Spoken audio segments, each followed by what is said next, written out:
أطل العيد مبتسما يحيي اليوم أوطانا، وعاد لنا ليغمرنا تحيات وعرفانا.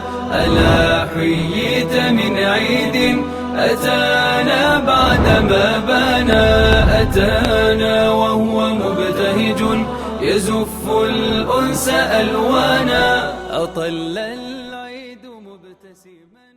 كلمة افتتاحية لهذا المجلس الدكتور عطية عدلان، ثم الشيخ حسن سلمان إن شاء الله. حياكم الله، ما شاء الله تبارك الله، نضر الله هذه الوجوه الطيبة أهل القرآن. نسأل الله عز وجل أن يجعلنا وإياكم من أهل القرآن الذين يعلمونه ويعملون به ويجاهدون تحت رايته. أهل القرآن هم الذين يعلمون القرآن، يتعلمونه ويعملون به ويجاهدون تحت رايته. فنسأل الله أن يجعلنا وإياكم من أهل القرآن. وأرى فيها مستقبل الأمة الإسلامية. الله أكبر. أرى مستقبل الأمة الإسلامية في هذه الوجوه النضرة، وفي هذا الشباب الغض، وفي هذا الجيل الذي نريد أن ينشأ على الاعتصام بدين الله تبارك وتعالى. السؤال الآن: ما هو أكبر درس يمكن أن نخرج به من هذه المناسبة الجليلة العظيمة، مناسبة الحج والعيد ومناسك الحج والطواف والوقوف بعرفة؟ هذه المناسبة العظيمة، ما هو أكبر وأعظم درس نخرج به من هذه المناسبة؟ هل يمكن لشبابنا هؤلاء الشباب الطيب، هل يمكن أن يقول لنا بعض الدروس التي يمكن أن نستفيدها من الحج الأكبر، من هذه المناسبة، من هذا العيد، عيد الأضحى، حتى يعني نستطيع أن ننظر فيها ونخرج بالإجابة على هذا السؤال: ما هو الدرس الأكبر؟ أكبر درس نتعلمه من من هذه المناسبة؟ من يستطيع أن يقول شيئا؟ ما الذي نتعلمه من الحج ومن العيد، من هذه المناسبة عموما؟ هل تستطيعون؟ يلا يا شباب، من جاوبنا وله جائزة. أن يقول ولو حكمة واحدة، حكمة واحدة للحج، حكمة واحدة. على فكرة الحج لو خلى من الحكم، تفضل. الرسول كان بحج، فعشان هيك هذا من السنة. وكل المسلمين بيعملون هذه التقاليد، والمسلمين بيعملون هذه التقاليد.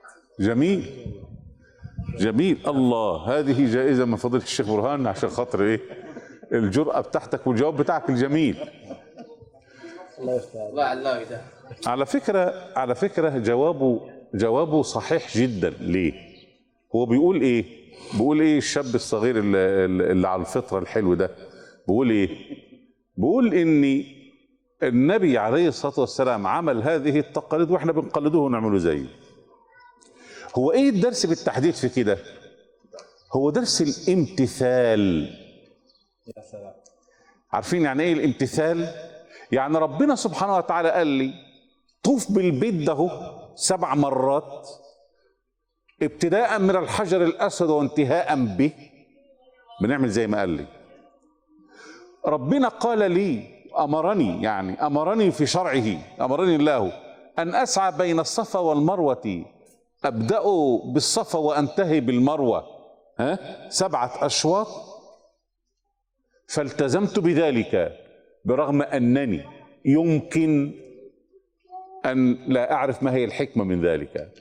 مجرد الامتثال، لو لم يكن في هذه الشعائر حكمة إلا مجرد الامتثال، يعني المسلم يتعلم منها الامتثال. عارف يعني إيه الامتثال؟ الامتثال يعني ربنا قال شيئا أنفذه وألتزم به، حتى ولو لم أعرف ما هي الفائدة وما هي الحكمة وما هو الهدف. يعني زي ربنا ما قال لسيدنا إبراهيم عليه السلام اذبح ولده، عمل ايه؟ قال له هو في مصلحة يعني وحكمة من ان واحد يذبح ابنه؟ العقل بيقول لا، ما فيش مصلحة من كده، بل هي مفسدة كاملة، صح ولا ايه؟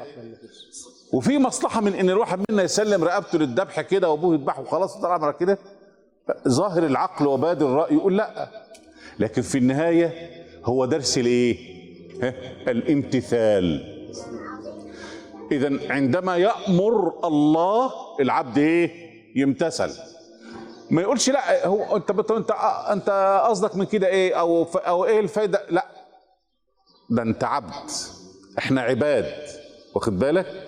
فدرس الامتثال مهم جدا جدا جدا. قبل ما نبحث في الحكمه، يعني واحد مثلا يقول لك ايه هو ايه الحكمه من ان المغرب 3 والعشاء 4؟ قال له ايه الحكمه من ان انا بنحرك اصبعي كده؟ طب ايه الحكمه من ان الركعه فيها ركوع واحد وسجودين 2؟ يعني اذا عرفت الحكم ماشي، ما فيش مشكله، وانت لن تحيط بها ابدا، لا يمكن. لكن حتى ولو لم تعرف شيئا من هذه الحكم، مجرد الامتثال مقصود. الامتثال. ايه الفايده بقى من الامتثال في النهايه؟ ان هذه الحاله بتاعت الامتثال دي هتنطبق على حياتك كلها. جيت تتعامل معامله من المعاملات والشرع قال لك هذه المعامله حرام، فيها شبهه ربا، حالا تنتهي عنها، واخد بالك؟ حتى ولو لم تفهم ولو لم تدرك ما هي الفائده وما هي الحكمه وما هو السبب، تمتثل وبعدين بسأل عن السبب بعد كده او الحكمه بعد كده. عرفت الحكمه خير، ما عرفتهاش خلاص انا ملتزم بامر الله عز وجل.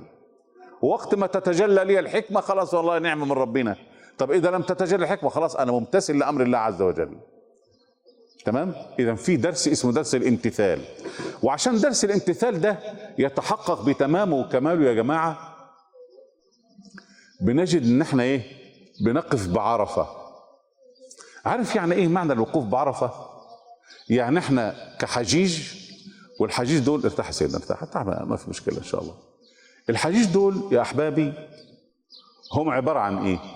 عباره عن وفد يمثل الامه الاسلاميه كلها. الحجيج اللي بيروحوا يحجوا كل عام عباره عن ايه؟ قال لك وفد الله. هذا الوفد يمثل الامه الاسلاميه كلها بحالها.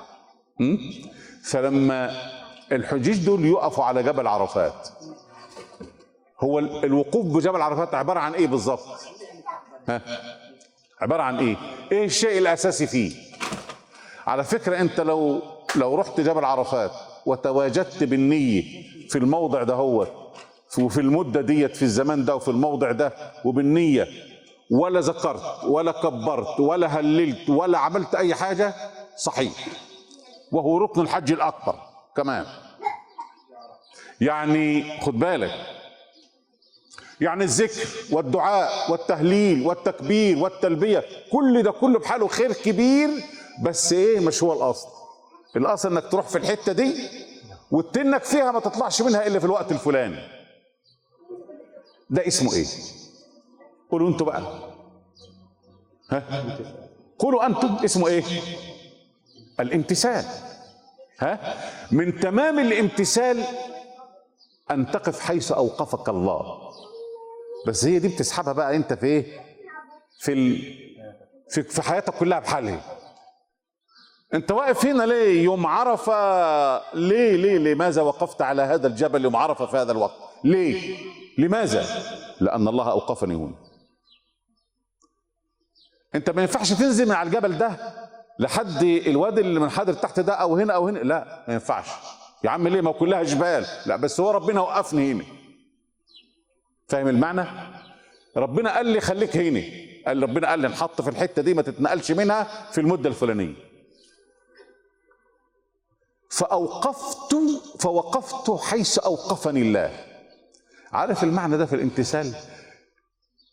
اللي هو معنى ان تقف حيث اوقفك الله. فبتلاقي انت عندك حاجه اسمها في نفسك اسمها الفرامل. الفرامل ده بيفرملك وانت ماشي، واخد بالك؟ يعني مثلا اضرب لك مثال بسيط. حد أغضبك، حد أغضبك وجار عليك فغضبت، طبيعي انك تغضب، فزعقت معاه، عليت صوتك عليه، ماشي، اذا لم يكن اكبر منك سنا ولا اب ولا اخ كبير، ماشي، عليت حسك عليه. لكن بدأت تشتم او تمد ايدك، هنا خطيت حدود ربنا. فالمفروض وانت غضبان، المفترض وانت غاضب في حدود لا تتجاوزها. فبتعمل ايه؟ بتقف حيث اوقفك الله. ماشي؟ الشوكولاته بتاعتك دي الشوكولاته بتاعتك دي يا سيدنا هتخبلنا كده. وقفها يعني؟ ايه؟ وقفها؟ لا لا لا، توكل على الله، لف. ما هو عيد. لا هي صحيح. انا اللي مش واخد بالي. لا خلاص روحوا ارجعوا. لا لا لا لا لا, لا. والله هو عيد صحيح، والله عندك حق. انا اللي ما وقفتش عندي. لا احنا عايزين يعني الامور تمشي طبيعي. فايه؟ فشوف بقى، انت خلاص يعني لو انت تجاوزت حدودك، انت ما وقفتش حيث اوقفك الله. ربنا قال لك لا، من حقك تغضب ومن حقك تاخد حقك، لكن ما تزيدش. ولذلك قال تعالى ايه في سورة الشورى؟ الدستور بتاع سورة الشورى، الدستور التربوي، وجزاء سيئة سيئة مثلها، فمن عفا واصلح فأجره على الله. فأجره على الله. وبعدين قال ايه؟ انما السبيل على الذين يظلمون الناس ويبغون في الارض بغير الحق. يعني انت قدامك واحده من اثنين، لما حد يبغى عليك، يا اما تعفو واجرك على الله، يا اما ايه؟ السيئه بمثلها. لكن تتجاوز لا، الشرع بيقول لك اقف هنا، تقوم تقف. اتفضل يا شيخ. تعرف تفرمل من نفسك وتقف، هو ده الامتثال والوقوف حيث اوقفك الله. طيب انا هنسالكم سؤال. هو لماذا كانت تسعى هاجر ام اسماعيل بين الصفا والمروه؟ السؤال لحضراتكم بقى ده سهل جدا اهو. لماذا سعت هاجر بين الصفا والمروه؟ لماذا؟ تفضل. جميل هاجر سعت. تفضل اخي. لا ليه؟ ما ترضاش بالشيخ برهان، ما حدش بيرد بالشيخ برهان ابدا. انت عندنا ضيف وهذه جائزه. أيوة. يا تقبلها يا تقبلها. بسم الله. طيب خلينا فاصل ونكمل. لا ما في، عندنا فاصل كده، فاصل بسيط. ايوه يلا. أطل العيد مبتسما يحيي اليوم أوطانا، وعاد لنا ليغمرنا تحيات. الله أكبر الله أكبر الله أكبر، لا إله إلا الله. الله أكبر الله أكبر ولله الحمد. أطل العيد مبتسما يحيي اليوم أوطانا، وعاد لنا ليغمرنا تحية. أنا عندي أنشودة يعني عشان يكون جو عيد يعني، ثم يكمل الشيخ محاضرته إن شاء الله. بعد إذنك يا شيخ. تفضل يا سيدي تفضل. أهلا وسهلا مرحبا، قد زارنا الإخوة الكرام. أهلا وسهلا مرحبا، قد زارنا الإخوة الكرام. الله يحيي قدركم وعليكم منا السلام.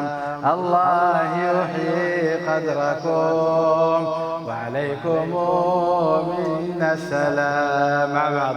أهلا وسهلا مرحبا، قد زارنا الإخوة الكرام. أهلا وسهلا مرحبا قد زارنا الإخوة الكرام الله يعلي قدركم وعليكم منا السلام الله يعلي قدركم وعليكم منا السلام. أتانا وهو مبتهج يزف الأنس ألوانا أطل العيد مبتسما. برأيكم ما هو أبرز درس نحن بحاجة إليه في هذه الأيام عشان نخلص ونختم بقى؟ إيه الدرس اللي احنا بحاجة شديدة إليه في هذه الأيام؟ والله كله احنا بحاجة إليه، الهوية الإسلامية نحن بحاجة إليها فعلا. ودرس الوحدة، الوحدة والإيه؟ والاجتماع والائتلاف. وإيه كمان؟ والله كلهم مهمين جدا. ودرس الهوية ما يصح التفريط فيه، ودرس الاتباع ما يصح التفريط فيه. على كل حال انا طولت عليكم قوي واتعبتكم باللغه المصريه، بس انا يعني انا بقول اخواننا السودانيين قريبين من انتوا كنتوا معلش انا ما خدتش بالي يعني بيفهموا اللغه المصريه؟ طبعا بيفهموا. كيف ما بيفهموش؟ لا بيفهموا. انا حبيت يكون الدرس بسيط فاتكلمت باللغه المصريه بتاعتنا يعني. فسامحوا لي ان كنت انا اتعبتكم بهذه اللغه شويه ولا حاجه. بس احنا عاوزين نعيش المناسبه يعني. وطبعا لا انسى ان اشكر فضيله الشيخ برهان على الاعمال الطيبه اللي بيعملها وبما فيها هذه المضيافه الجميله الديوانيه الجميله، واللي احنا برضو محتاجين ان احنا برضو ندعوكم الى حضور الدروس فيها. ان شاء الله هيكون فيها دروس وهيكون فيها علماء هيقولوا دروس ان شاء الله باذن الله تعالى يكون لكم وجود واستفاده باذن الله تعالى. أتانا وهو مبتهج يزف الأنس ألوانا أطل العيد مبتسما. يريد واحد يعطينا أنشودة. من عنده أنشودة يا شباب؟ فوز من الله الله أكبر، فوز الطيب فوز مظفر، فوز من الله الله أكبر، فوز الطيب فوز مظفر، عمر ما يسجد إلا لله. فوز من الله الله أكبر، فوز الطيب فوز مظفر، عمر ما يسجد إلا لله. فوز من الله الله أكبر، فوز الطيب فوز مظفر، عمر ما يسجد إلا لله. ما شاء الله ما شاء الله، شكرا لك. أتانا وهو مبتهج يزف الأنس ألوانا أطل العيد مبتسما. شكرا لك. المسابقة سهلة وبسيطة. تعال كذا. اي تعال مسافة شوية مسافة. ابغاك طول في وجهي. اقول لك يمين تروح ايش؟ يسار. اقول لك فوق تحت. تمام؟ سهلة صح؟ طيب ها؟ ايوه انت طول فيا لا تغمض عينك. انا اسوي يمين تسوي يسار، اسوي فوق تسوي تحت. تمام؟ طيب نبدأ بروفا ها ما في تطليع. يلا فوق.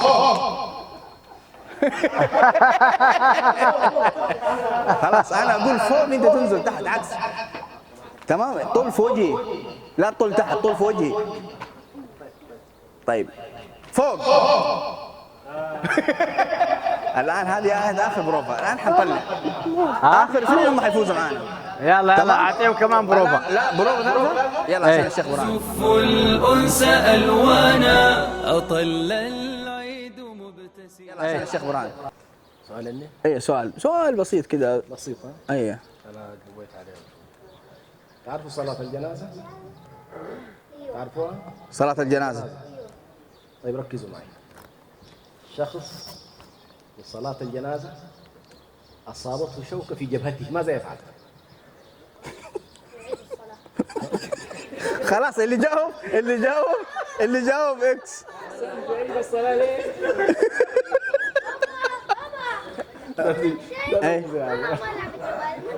اجلس قال لك جاوب. اجلس استنى علي، خلاص راحت عليك الإجابة. يلا باقي الاثنين. استنى علي، استنى يمكن يجاوبوا غلط. ايوه ماذا يفعل؟ جاته الشوكة هنا، جاته شوكه في الجبهه، ايش اعمل فيها؟ اثناء السجود ماذا يفعل؟ جاتك دبانة هنا، ايش تسوي فيها؟ ها؟ ها؟ ها؟ شيلها. الشوكة هنا، ايش تسوي فيها؟ ايش خلاص قال شيلها، قال شيلها. شيلها خلاص. ها شيخ حسن، قال شيلها. على اي مذهب تريد الرد؟ على المالكية ولا على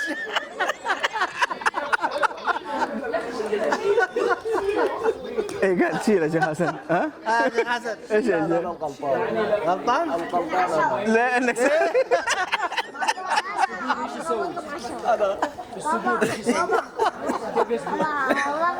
مشيها كذا. انا فهمت قصدك، الجنازه ما فيها سجود.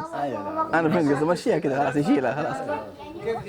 خلاص يا جماعه الاجابه واضحه. مهند صح؟ طيب مهند جاوب اجابه صحيحه. اذا لا باسل، قصدي باسل اللي جاوب اجابه صحيحه. باسل وسراج حياكم الله. الان شكرا يا مهند.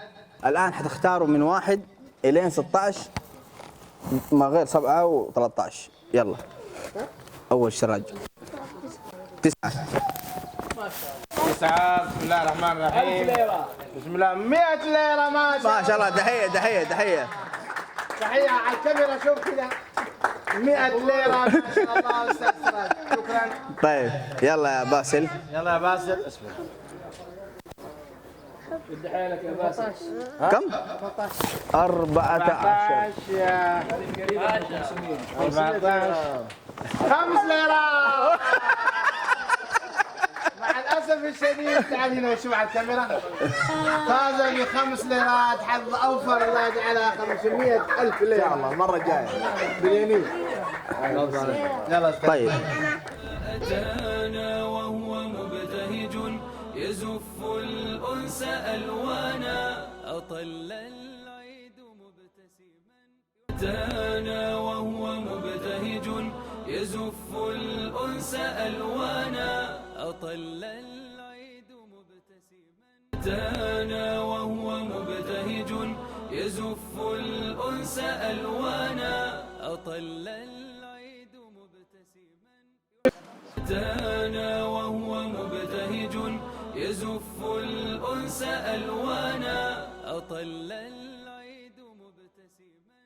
أتانا وهو مبتهج يزف الأنس ألوانا أطل العيد مبتسما. أتانا وهو مبتهج يزف الأنس ألوانا أطل العيد أتانا وهو مبتهج يزف الأنس ألوانا أطل العيد مبتسما. أتانا وهو مبتهج يزف الأنس ألوانا أطل العيد مبتسما. أتانا وهو مبتهج يزف الأنس ألوانا أطل العيد مبتسما. أتانا وهو مبتهج يزف الأنس ألوانا أطل العيد مبتسما. أتانا وهو مبتهج يزف الأنس. أتانا وهو مبتهج يزف الأنس ألوانا أطل العيد مبتسما. أتانا وهو مبتهج يزف الأنس ألوانا أطل